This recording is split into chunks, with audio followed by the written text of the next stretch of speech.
Olá pessoal, tudo bem? A gente vai falar aqui agora sobre Platão, né? E sobre a metafísica dele, ou seja, o pensamento dele acerca da origem do conhecimento, né? Acerca da verdade. Conforme a gente já viu em Sócrates, né? Sócrates ele começa ali um debate, né? Um engajamento contra os sofistas, exatamente porque eles negavam, né, que a verdade existia. Então, atrás da verdade que está além, né, da realidade sensível, observável, tocável, né, é que se constrói a filosofia aí dos antigos, dos três grandes ali na Grécia Antiga, né, Sócrates, Platão e Aristóteles. Né. Platão é discípulo, né, de Sócrates, né, um dos seus discípulos, um dos seus principais alunos, e ele vai dar continuidade, né, àquilo que seu mestre começou. Vale citar também que tudo aquilo que a gente conhece sobre Sócrates, foi Platão que escreveu. Sócrates não deixou nada escrito, ok? Então, o pensamento é metafísico porque está além da física, está sobre a física, né? É a verdade além daquilo que se pode tocar, daquilo que se pode ver, ok? Bom, sobre a biografia dele, né? Eu vou deixar aí um link aí também para vocês acessarem, além aqui do slide, eu vou colocar esse link aí para vocês acessarem, que é para que vocês conheçam aí um pouco, né, esse videozinho aqui, ele faz um resumo sobre a biografia de Platão, quem ele era, e também sobre o seu pensamento, né, que aí, depois de vocês verem esse videozinho aí, a gente dá continuidade aqui, tá? Então, eu vou pedir que você agora pause aí esse vídeo, tá, na minha aula, acesse esse link aqui, veja e depois volte para que você já possa, eu possa de alguma forma aí dialogar aí com o seu pensamento, né, a partir daquilo que você vai ver no vídeo do que eu vou falar. E aí você, num processo dialético aí, forma aí o seu conhecimento, né, acerca de Platão, né. Platão, ele era de uma família aristocrata, né, da Grécia Antiga, então ele tinha aí boas condições financeiras, né? É, o nome dele, na verdade, era Aristócles, né? Então, Platão, na verdade, é um apelido que significa provavelmente aquele que tinha a testa grande ou os ombros grandes, né? É, participou ali também da guerra do Peloponeso, né? E a filosofia dele também é uma resposta aos sofistas, né? E também demonstra aí como que a democracia ateniense estava caindo exatamente por causa do relativismo e ceticismo dos sofistas. Tá? Então, é de Platão que vem o nome academia também, né, porque ele se reunia, né, no jardim de Academo, né, com os seus discípulos, né, e daí vem o nome academia que a gente utiliza até hoje para designar o conhecimento científico que é formado nas universidades. Bom, o cenário político é aquele mesmo que eu expliquei, né, já em Sócrates, então, né, eu não vou entrar aqui nos pormenores novamente. Tá? Vamos direto ao pensamento, então, de Platão. Okay? O cerne do pensamento de Platão, todo o conhecimento dele sobre a metafísica, sobre a estética, sobre a política, tudo aquilo que ele vai escrever em sua filosofia é encontrado no mito da caverna. Tá? Né? Então, conforme vocês devem ter visto aí no vídeo sobre ele, né, o que seria a caverna? O que a caverna, né, simboliza? Né? A caverna ela simboliza a ignorância, né, das pessoas. Né? Ela simboliza a ignorância, ela simboliza a falta de conhecimento. Né? Ela simboliza o engano. Né? E da onde que vem essa falta de conhecimento? Da onde que vem esse engano? Né? Aonde que está essa caverna no nosso dia a dia? Porque, obviamente, Platão está fazendo uma metáfora, está usando a caverna como uma metáfora. Né? Bom, a caverna é o que ele chama de mundo sensível. Né? E quem percebe o mundo sensível é o nosso corpo. Ok? Então, esse mundo sensível percebido pelos sentidos corporais, visão, audição, tato, paladar, olfato, né? Ele mostra aparência, ele mostra que tudo é múltiplo, tudo muda e tudo se transforma, né? Então, o que Platão está dizendo? Que o mundo que está ao nosso redor é um mundo de meras aparências, né? Nós pensamos que aquilo que a gente está vendo condiz com a verdade, mas na verdade não condiz, né? O que nós estamos vendo, tocando, sentindo, cheirando, são apenas sombras, tá? Sombras da realidade. Assim como a gente, o mito da caverna, né, demonstra, né? Ou seja, quais são as sombras, né, que as pessoas que estão dentro da caverna estão vendo, né? O que isso simboliza? Isso simboliza o nosso mundo aqui. Isso simboliza o que você está vendo agora, o que você está ouvindo, o que você está tocando, né? Então Platão, o que ele está querendo dizer com isso? Que os nossos sentidos, eles não fornecem um conhecimento verdadeiro, é um conhecimento aparente, é a aparência de realidade, né? E aí ele vai dizer que exatamente o relativismo, né, promovido pelos sofistas, eles trazem uma aparência de realidade, né? Com a metáfora das sombras, né? As sombras, elas são ali uma projeção de objetos reais, mas é uma projeção distorcida. Então esse mundo aqui que a gente vê, ouve, toca, é apenas uma projeção da realidade verdadeira, é apenas uma projeção do mundo verdadeiro, tá? E que a gente está vendo essa projeção desde o nosso nascimento, porque a gente nasceu nessa condição, né? Lá no mito da caverna, o Platão vai dizer que os seres humanos é como se eles tivessem nascido dentro de uma caverna, acorrentados uns aos outros, né? E a única coisa que eles veem, né, é exatamente a projeção de sombras que está no fundo da caverna, por causa de uma fogueira que está ali na entrada dela, conforme vocês podem ver na figura aí, e que tudo que passa ali por fora da caverna projeta uma sombra. Só que veja bem, as pessoas estão nessa realidade desde que nasceram. Então eles acreditam que o mundo real é a caverna, eles acreditam que as sombras são os objetos reais e vivem uma vida normal. Então, isso corresponde a quê? Né? O que Platão está querendo simbolizar com essa metáfora? Ele está querendo dizer que esse nosso mundo aqui, que a gente ouve, que a gente toca, percebe, cheira, né, sente, é apenas um mundo escuro, né, como uma caverna, em que mostra ali sombras, né, numa pequena faixa de luz, que nós pensamos que essas sombras são a realidade. E muitas vezes até nos gabamos desse conhecimento, achando que isso é um conhecimento verdadeiro, né? Conhecimento esse que Platão chama de doxa, né? Que é a mera opinião, né? Então, para a gente criar uma reflexão aí com a nossa teologia, né? Será que aquilo que a gente acredita, né, os nossos dogmas de fé não são apenas doxa, né? Será que não são apenas opiniões? Opiniões essas que são fundamentadas porque nós vemos sombras da realidade e não a realidade em si, né? Então fica aí para vocês refletirem sobre isso. Bom,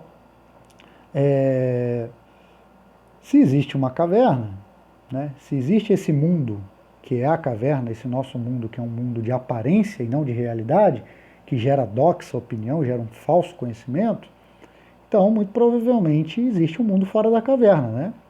Existe um mundo verdadeiro, onde as pessoas podem, de fato, contemplar a realidade, alcançar aquilo que Platão chama de episteme, ok? Ou seja, o conhecimento epistêmico, né? Aquele que hoje em dia significa conhecimento científico, né? Ou seja, um conhecimento crítico que vai trazer a nós a realidade, um conceito de unidade, de que tudo permanece e é constante, e não transitório, mutável, conforme esse mundo esse mundo aqui representado pela caverna, né, pela visibilidade de apenas sombras, né, ou seja, de uma aparência da realidade. Bom, mas como é que eu saio desse mundo, né? Como é que eu saio da caverna, né? Platão vai dizer que o conhecimento é o que liberta, né, a alma humana do corpo, né? Lá em Sócrates, né, eu não citei para vocês, mas cito agora, o corpo é visto então como um cárcere da alma, né? É a alma que tem o conhecimento verdadeiro. Por quê? Porque a alma ela consegue transcender os limites do corpo através da inteligência, né? Porque o que é alma, gente? Alma é psique, tá? Em grego, é daqui que vem psicologia, inclusive, né? E psique significa o quê?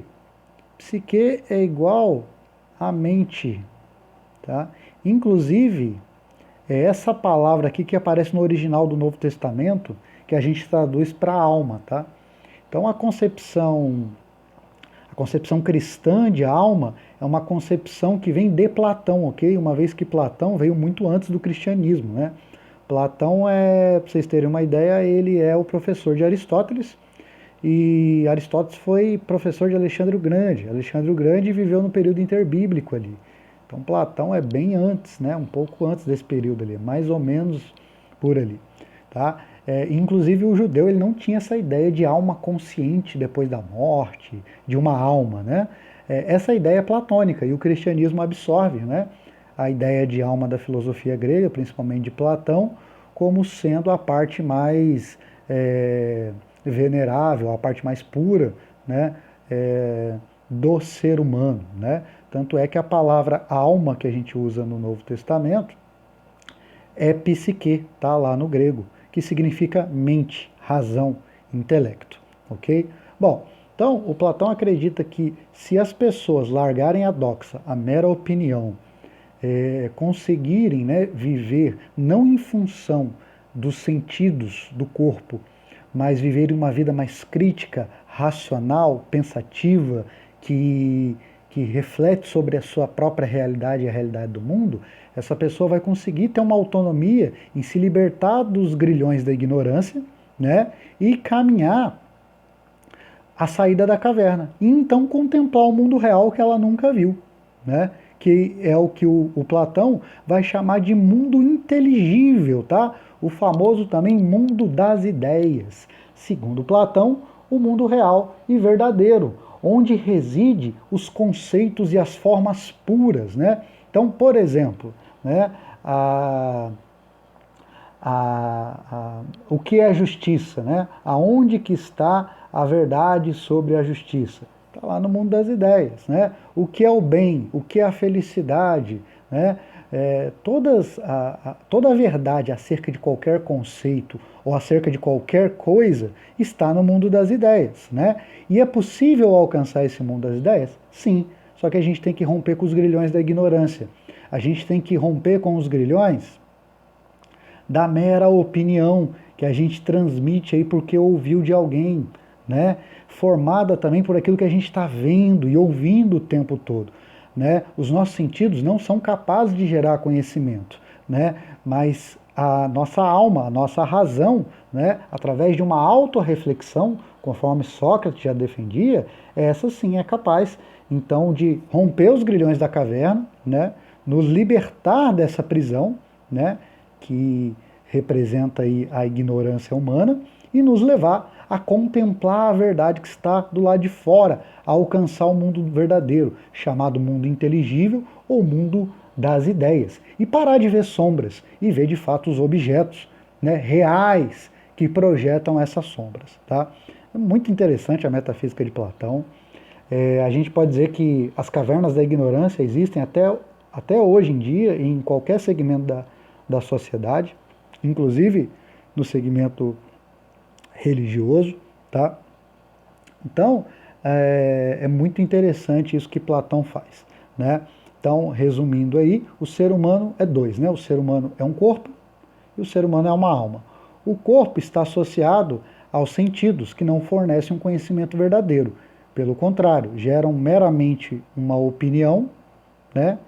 Que mostra aí uma falsa aparência, multiplicidade, mudança e transformação da realidade. Isso é representado, né, por uma caverna. É como se a gente estivesse dentro de uma caverna, vendo sombras da realidade, quando a gente vive segundo os nossos sentidos, né, e não segundo a nossa razão. Né? Para que o ser humano obtenha a verdade e o conhecimento que existe, né, no chamado mundo das ideias ou mundo inteligível, ele precisa agir com a sua razão, com a sua alma, né? Fazendo uma reflexão sobre si mesmo, sobre a realidade, né? Que está ao seu redor, e não apenas sobre si mesmo.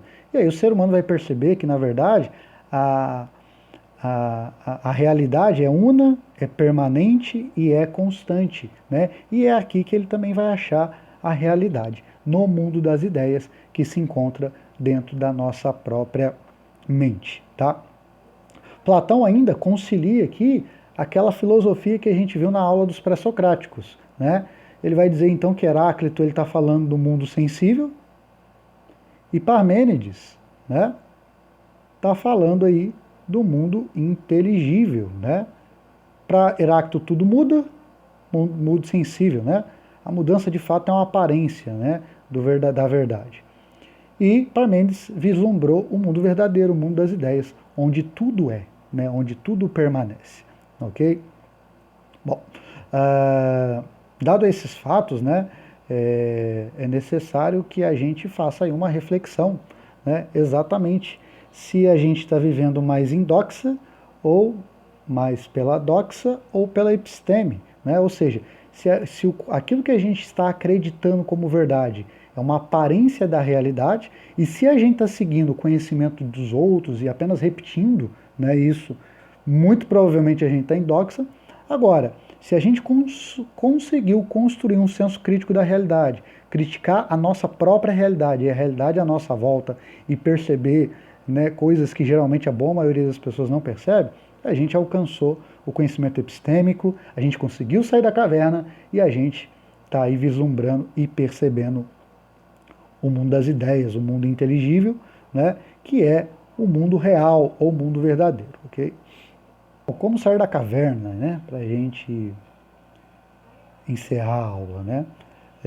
Platão vai dizer que é possível sair da caverna, né, pela reminiscência, né? O que é reminiscência? Reminiscência é exatamente isso aqui, ó. Conhecer é lembrar, né? Então, Platão, assim como seu mestre Sócrates, né, acreditava que o verdadeiro conhecimento ele já estava na alma humana, porque a alma humana é pré-existente em relação ao corpo, né? A nossa alma já existia no mundo das ideias, né? Dá para fazer aqui um paralelo com a eternidade cristã, né? Então, o mundo das ideias ele é muito parecido com a eternidade, porque no mundo das ideias tudo é, né? Ou seja, a verdade está lá, a ideia de infinito está lá, a ideia de perfeição está lá. E um dia nossa alma esteve lá, né? Ela veio de lá, né? E voltará para lá um dia. Então a gente contemplou toda a realidade, né? O exercício que a gente tem que ter aqui em vida é exatamente questionar as aparências ilusórias, as sombras que nós vemos, para que essa alma que já contemplou a perfeição e a eternidade desperte e se lembre daquilo que já viu antes de estar aí encarnada em um corpo, ok? Bom, para encerrar então essa parte da aula, gente, quero propor daí uma reflexão para vocês, né? Abandonar todos aqueles conceitos, tudo aquilo que a gente acreditava como verdade, é fácil, né? Não, não é fácil, né?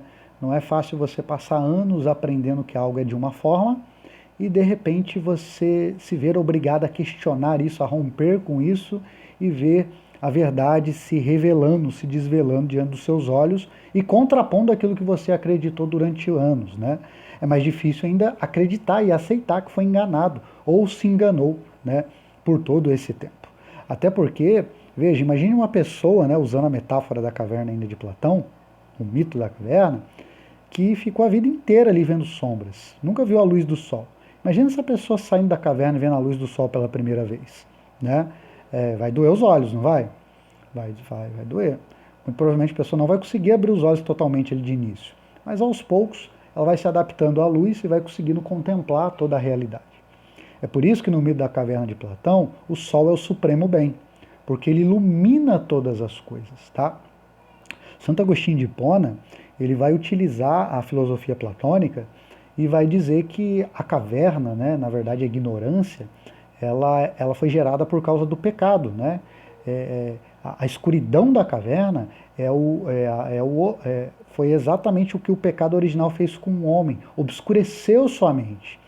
Então o sol que está do lado de fora da caverna, o supremo bem que ilumina todas as coisas e traz a verdade sobre toda a realidade, né, em Agostinho, né, é Deus. Né? Deus é essa realidade e essa verdade que ilumina a mente humana e nos transfere para fora da caverna, nos tira do mundo sensível, nos leva ao mundo das ideias e ao mundo inteligível e nos revela toda a realidade. Né? Então a grande lição aqui, né, a verdade dói, né? Assim como, porque ela ilumina, né, ela traz luz ao nosso entendimento, assim como a luz do sol machuca os olhos de uma pessoa que nunca viu, a verdade também machuca, né, o nosso intelecto, o nosso ego.